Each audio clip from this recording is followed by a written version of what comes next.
वक्फ विधेयक 2025 लोकसभा में पारित हो गया। इस विधेयक को अल्पसंख्यक मामलों के मंत्री किरेन रिजिजू ने सदन में पेश किया। विधेयक पर चर्चा के दौरान उन्होंने कहा कि यह विधेयक मुस्लिम समुदाय के हित में है। विधेयक को 288 के मुकाबले 232 मतों से मंजूरी मिली।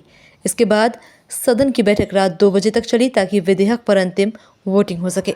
इसके साथ ही मुस्लिम वक्फ अधिनियम 1923 को निरस्त करने वाला मुसलमान वक्फ विधेयक 2024 भी लोकसभा में ध्वनिमत से पारित हो गया। वक्फ बोर्ड में 2 गैर मुस्लिम समुदाय के सदस्यों को शामिल करने को लेकर प्रावधान को लेकर रिवॉल्यूशनरी सोशलिस्ट पार्टी के सांसद NK प्रेमचंद्र ने एक बार संशोधन प्रस्तुत किया, जिसे 231 के मुकाबले 288 वोटों से खारिज कर दिया।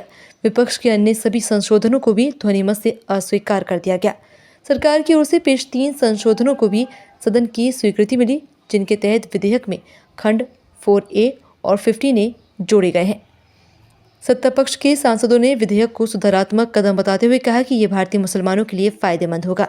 विपक्षी सांसदों ने इस विधेयक पर कई आपत्तियां उठाई। उनका कहना था कि विधेयक वक्फ बोर्ड की स्वायत्तता में हस्तक्षेप करेगा और सरकार का मुसलमानों के धार्मिक मामलों में अतिक्रमण होगा।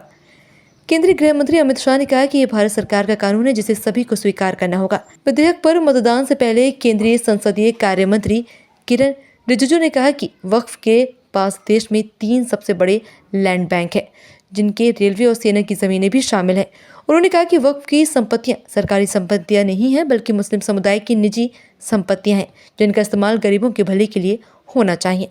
वक्फ विधेयक 2024 को विपक्षी सांसदों के विरोध के बाद संयुक्त संसदीय समिति को भेजा गया था। 5 महीने में 38 बैठकों के बाद समिति ने अपने सुझाव दिए, जिनका समावेश करते हुए वक्फ संशोधन विधेयक 2025 को बुधवार को लोकसभा में पेश किया गया था। कई लोगों ने कहा कि एंटी मुस्लिम है। अब बताइए एंटी मुस्लिम कैसे हो गया? चाहे मुसलमान का हो, हिंदू का हो, सिख, जैन, ईसाई, सबका हर जमीन देश का ही जमीन है। उसमें कानूनी तौर पर अगर कोई जमीन का अधिग्रहण करता है, डिक्लेरेशन करता है, रजिस्ट्रेशन करता है, सबको वेलकम करना चाहिए। इसको आप इस्लाम धर्म के खिलाफ, मुसलमानों के खिलाफ कदम उठाया जा रहा है। कई लोगों ने बार बार इस बात को दोहराया है। मैं मानता हूं कि हम लोग जब इतना विस्तार से चर्चा कर रहे हैं, तो जब इल्जाम लगाते हैं तो बिना तर्क का इल्जाम नहीं लगाना चाहिए। शुद्धि के अद्य दिन मत विभाजन का परिणाम इस प्रकार है। पक्ष में 288, विपक्ष में 232। बहुमत